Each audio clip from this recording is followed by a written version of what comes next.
Spider's back! I'm going to get right into it this time. No intro. Spider's back. He's going to do 2 sessions back to back. How you doing? It's November 8th, I believe. My brain's functioning properly on both sides in stereo. Let's hope. And it's a very cool day, and we had a little bit of snow flurries yesterday. Anyway, I'm not going to talk about the weather. I'm going to talk about my YouTube session here. Okay, the first one's going to be, basically what's unfolding right before your eyes if you're watching CFL football, and the completed season in the playoffs where Calgary got blown out in BC. Vernon Davis played really good. They call him VD, I believe. Is that it? No. What do they call them? Anyway, they use letters now. Okay. But he's a good quarterback for BC Lions. I'm just losing my train of thought there for a minute. But anyway, he was pretty spectacular, throwing the ball the way it should be thrown on the CFL field, downfield.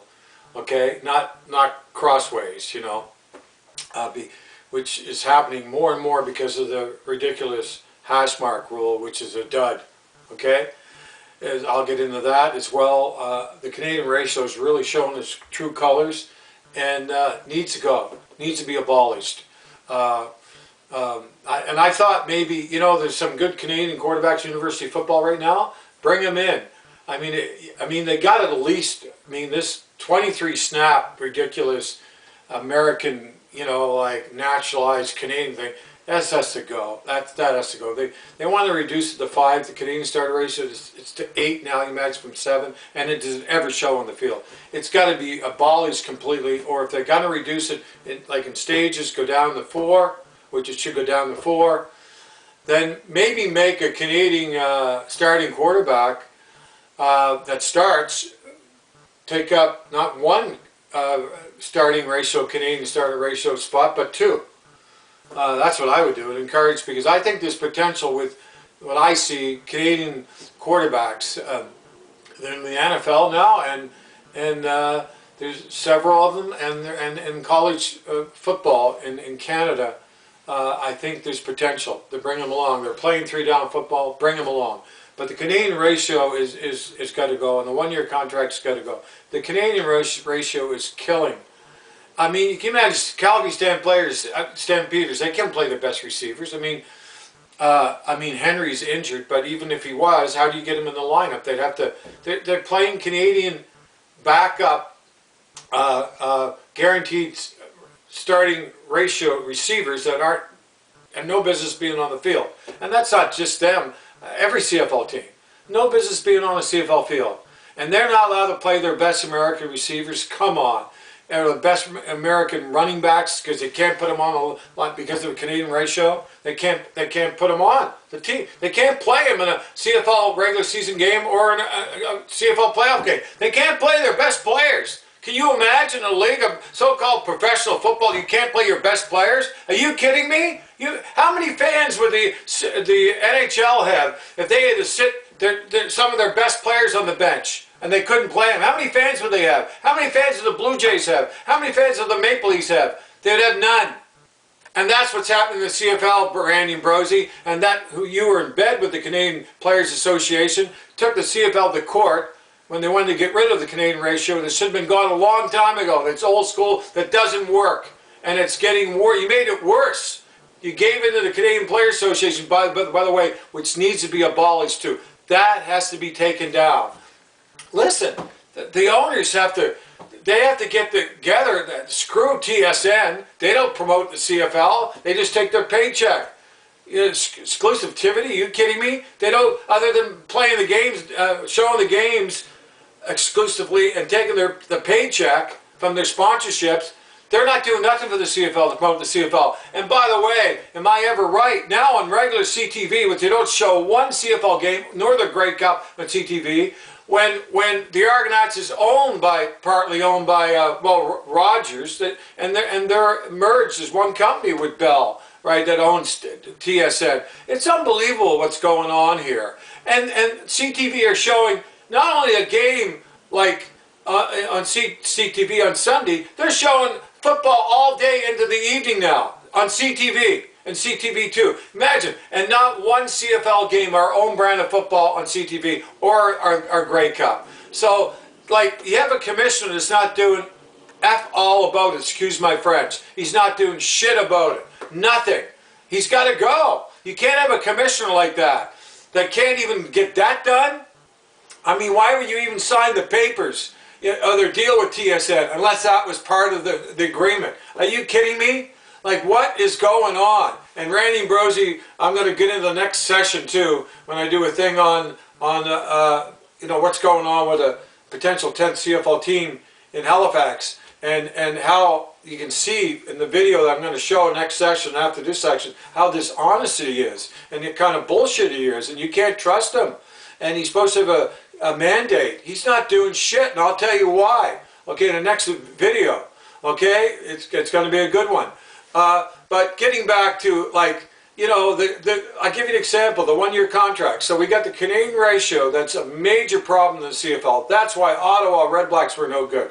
That's why Hamilton are no good. That's why Montreal Canadians, when they got Sankey and Lemon, they wouldn't have been that good. They won 11 games, but if you got some good Canadians that are automatically filling because they have to fill, because the coaches and GMs are forced in the CFL to fill the Canadian starter ratio, which is now 8, not 7, which has made it way worse, and half the roster is going to be Canadian. That's the other huge Canadian ratio, roster ratio. That's gigantic. Actually, there's more Canadian players on the Canadian roster, guaranteed Canadian roster ratio, than American now. It's unbelievable.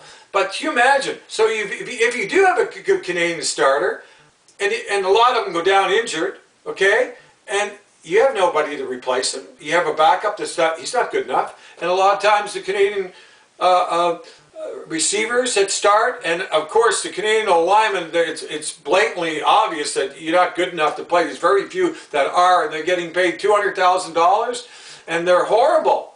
And that's why quarterbacks are getting killed and injured in the CFL, and that's why you see so many 2-and-outs as well.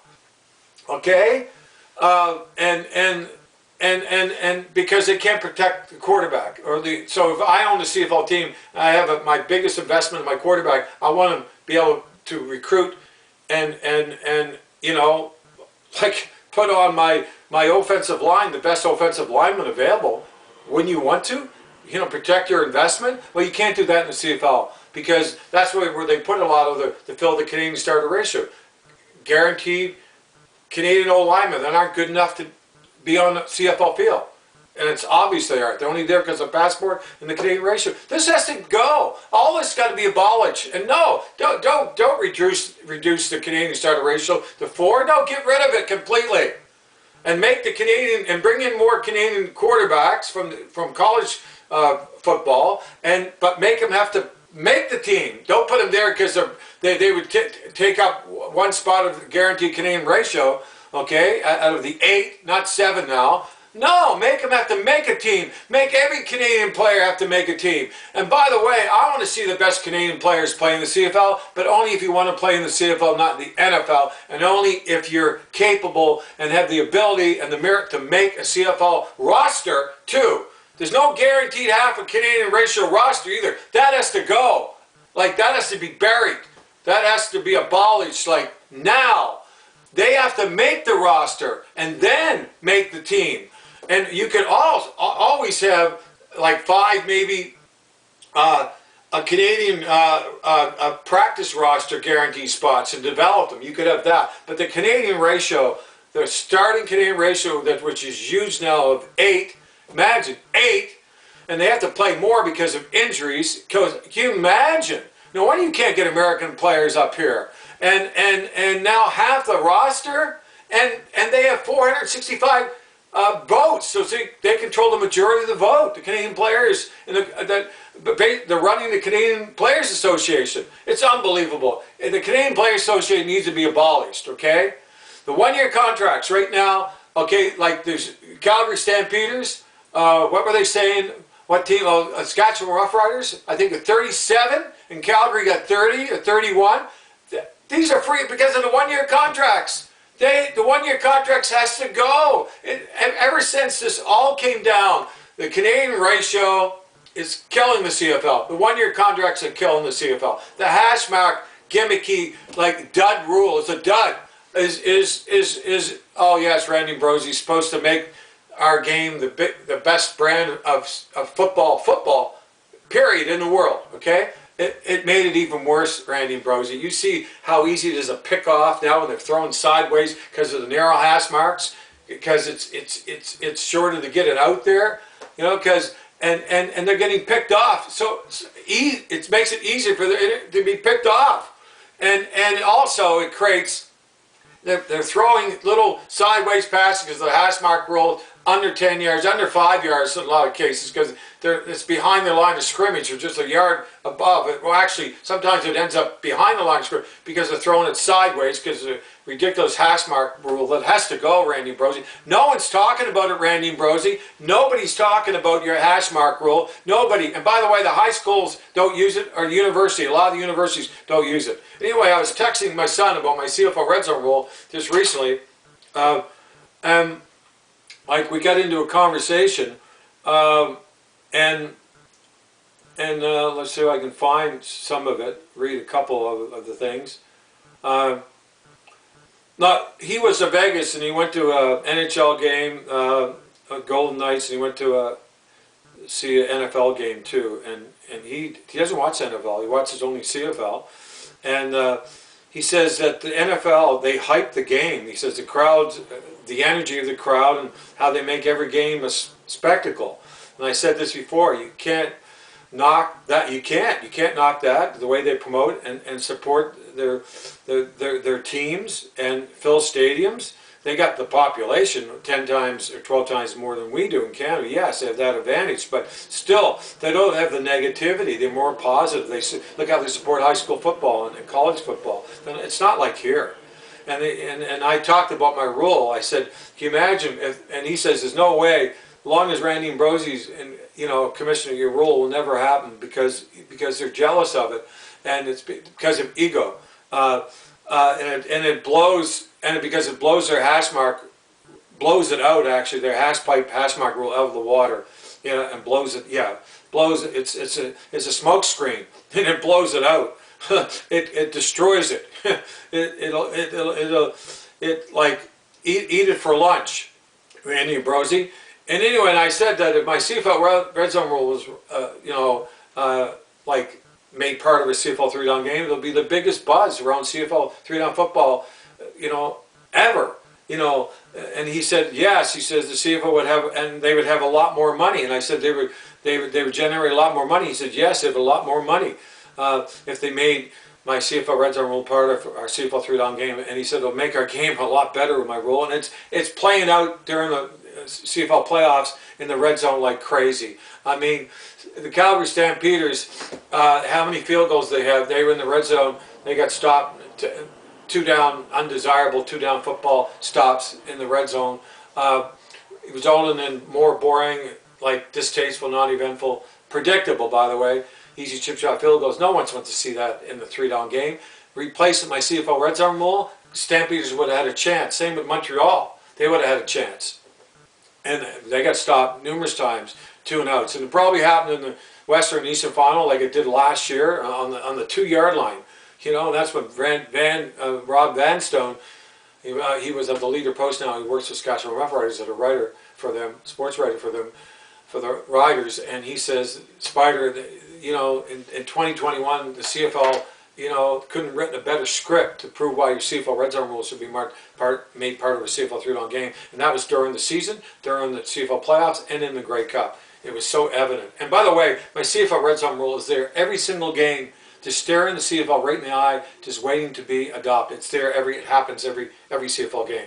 and it happens in multiples too, and in the red zone. Imagine, and like Rod Vanstone, it would be like 10,000 times more better than a 10 or 12 yard easy chip shot field goal. You're damn right it would be. It would be a million times better.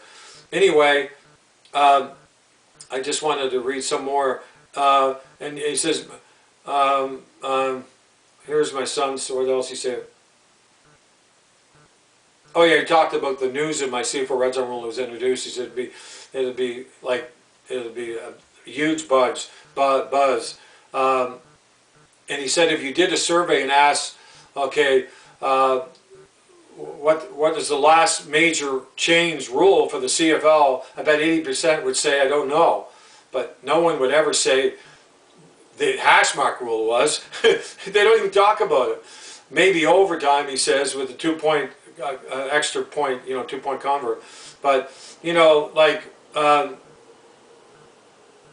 says not only my CFL Red Zone rule will be a huge budge and a huge hit in CFL 3-down football and make our CFL 3-down game a lot more exciting, a lot more entertaining to watch, and guarantee 18% more touchdowns, 50 more touchdowns in the red zone. Can you imagine that amongst 9 CFL teams? He says, but around the world, it would create a buzz around the world, football world, and it's so true. He said, my CFL Red Zone rule, he says, it is beyond just a Canadian game. It's a ground-breaking game changer. Okay, so that's right for my son, and he's 100% right. What my CFL Red Zone rule will do for a CFL 3-down game, it would be a game changer, and it would make our CFL 3-down game, like in stadiums, like with my CFL Red Zone rule, make our CFL stadiums soar and roar with my SPYDER CFL Red Zone rule. That's a good slogan, right? I'm going to use that. And by the way, like I told you a while back, and I just want to be honest with you, because when I say something, I should follow through, that I was going to put a radio blitz together. I got it down to about 2 minutes now.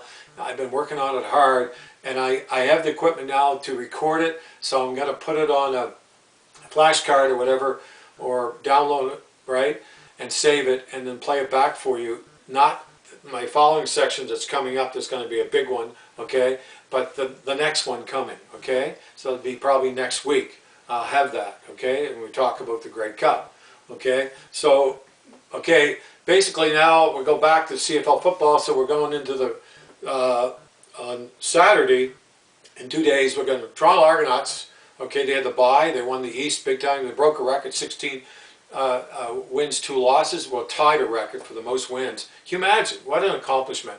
And give D-Woody, a pat in the back, because D-Woody is an amazing coach for the Argonauts. As a young coach, he did a fantastic job, and the whole organization. But I hope the Argonauts can win, because that would make it like almost a dynasty. What they did, tied a record 16-2, and then win another Grey Cup back-to-back. But Winnipeg Blue Bombers are going to be tough, because they're probably going to beat the BC Lions, because it's that crowd, 30,000 plus in Winnipeg, and they just own their home field and their running game, and Colaris, and they have a couple of good receivers hurt, but they're still going to win. BC's not going to be able to play that like they played against the Stampeders, and the Canadian ratio really hurt the Stampeders, and it hurts every CFL team. It really hurt the Tiger Cats, right? And look what it did to the Edmonton Eskimos, right, and the Red Blacks, right? Just absolutely, like it was brutal. It's and like I said in my last session, like 70% of the teams aren't competitive because of the Canadian ratio. And the one-year contracts are destroying the CFL. There's no continuity. You can't build a team. And the imbalance in salaries with the Canadian ratio is unbelievable. Old linemen getting way overpaid that don't even belong there, aren't good enough to be on a CFL team, only there because of the Canadian starter ratio. That's where they put them. And it's making an imbalance in salary, so you can't bring in better American players and give them more money. Listen, it's got to go. It's got to go. It has to go. I just want to say, too, a couple things about what I was saying about my radio blitz, and why I need to get that done, because I need to start blitzing. And basically using part of my sessions of what's wrong with the CFL, and then bring in my CFL Red Zone Rule little commercial and highlight it. You know, if I can get 3 minutes, I'm perfect. What I want to say first and then play it, and like, hey, it's going to have impact. I got to do it. I got to work hard, and I got to have courage enough to do it, and I got to present it, and I got to get it out there on radio stations right across Canada that talk about the CFL. When you can call in, I got to get on, and I'm going to. I really am. I'll tell you more about it. My plan. I have a plan. I'm going to work it, and I'll tell you when I'm going to start blitzing. Okay. Also, I want to have a shout out to Eric McLeod again. He made an amazing comment, and please make comments. Okay. And I'm going to read one of his comments the next session, because it's going to work good with my next session. And he's one of my top fans, you know. And shout out to Brad McDonald too. Thanks for all your support, and all people that's been watching my SPYDER CFL Red Zone Rule YouTube video sessions, because I'm up 80%. YouTube sent me an update on my viewership numbers. He said I'm up 80% over last year this time. You imagine? So thank you very much. And by the way, I never say subscribe, so maybe please subscribe. You know, because I don't have hardly any subscribers, because I never ask. I mean, my first video, I'm now up to over 617 viewers on it, and I ever did, and I never asked, you know, like, I never asked for people to subscribe, you know, and please leave comments, because I want to start reading comments. I'll pick the ones that I like to, you know, and they have to be, you know, positive comments. You know, I want positive comments, because they won't get through if they're not positive and they're not respectful. But that's what I want, and I want to be able to read them. Okay, and I want you behind my CFL Red Zone Rule. Okay, and behind, like, you have been supporting my video sessions. I really appreciate it. Thank you very much. And also, I wanted to answer a fan that watched my SPYDER CFL Red Zone Rule, his question about why don't you have people calling in. Well, I could set that up. I could, but that would be, I'd be playing with fire. It'd be pretty tricky, and I don't want to be bashed and bullied, and like, I don't. That scares me somewhat. I know what you're saying. It seems to be popular now, but those people are all the Rob Peterson. So those are people that he's all pre-planned and programmed to come on and so forth. That people just call in, and you allow them to say anything, or it's like a talk show almost. And you know, I don't want to slam the phone down like in anything, and I'd have to set up a totally different number, because it'd have to be private and so forth. But I'm going to pass on that one. But thank you for the suggestion. But I think leave comments, and I'll pick out some comments each time, 1 or 2 comments, and I'll read them starting, you know, my next session with Eric McLeod, which is a good one. So anyway, I just want to get back to this session, and the Grey Cup like finals, Western and Eastern final on Saturday. Now the numbers last Saturday in the semis, because they're up against Hockey Night in Canada, right? I mean, that's a toughie, right? When they get into the last game from out west, right? BC and the Calgary Stampeders, they never showed up at all. Anyway, but they're down somewhat, but the CFL is up 11% overall this year, so that's pretty good, and the demographics are up from 25 to 50, which is good too. But they lack promotion, they lack marketing. I mean, they're not even promoting the Grey Cup. But I want to tell you, Hamlin's doing a great job in the Grey Cup, and I really think there's going to be a lot of people there, and probably sold out, because the Argonauts get in, even Montreal get in. It's close, right? Winnipeg will bring a lot of people. That's not that far from Hamilton, or BC, it would be a different story. It's quite far, but BC are tendency at over 31,000 people at their game. So hey, kudos to the owner of BC Lions. He's doing a fantastic job, and the Argonauts management. Manning's doing pretty good too, and Pinball Clements are doing pretty good. And let's hope they have a full house this weekend. I mean, this Saturday coming for the Eastern Final against the Alouettes. Let's hope. Wouldn't it be something that would they fill the place? Wouldn't that be great? That would be great on camera. And I think Winnipeg will be sold out. They had 29,000 sold a week ago, so it holds 33,500. But anyway, so Montreal had a pretty good crowd. They had over 20,000, I believe, for their you know, with the new owner and everything, for their semi-final in Montreal, and they deserved to win. They played a good game. Moss is a good coach. He's a good coach. He's keeping his job. Hamilton, I'll get back to, like, Bo Levi Mitchell, okay? Like, they brought him in the last 6 minutes. I think that's, even with his injuries and so forth, but he was healthy to play, he should have started, I really believe. But he wasn't even taking the main reps in the last practice sessions in Hamilton. So I think it's there's politics going on. They don't want to probably pay him the big salary anymore. He hasn't had a guarantee either on his $500,000 salary. So he could be gone. He made a statement saying, you know, if they don't pay their highest paid player, the writing's on the wall that I won't be here next year. But maybe they will keep him as a backup and pay him $150,000. I don't know. But maybe he can get more somewhere else. But he may go broadcasting for TSN. He lives in Burlington now, near Hamilton.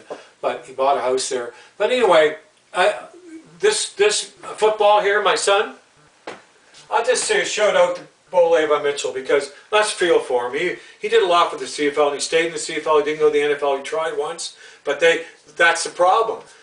Now there's the contracts for all, you know, 1-year contracts for the quarterbacks. So you sign Kelly, right?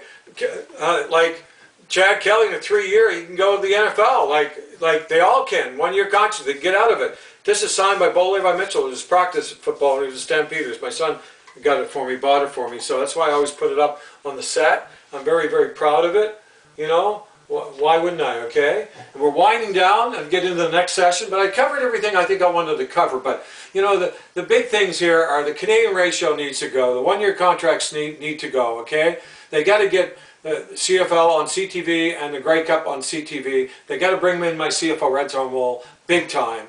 You know, and they got to get rid of the hashmark rule. That's a dud. It's embarrassment. So I'll see you soon, back to back here in a few seconds. I'm coming on again. Okay? Well, probably a little longer than that, maybe an hour. But anyway, Spider, here comes Spider, CFL Red Zone rule. Take care. Support my channel. Thank you so much for supporting my channel. Thank you.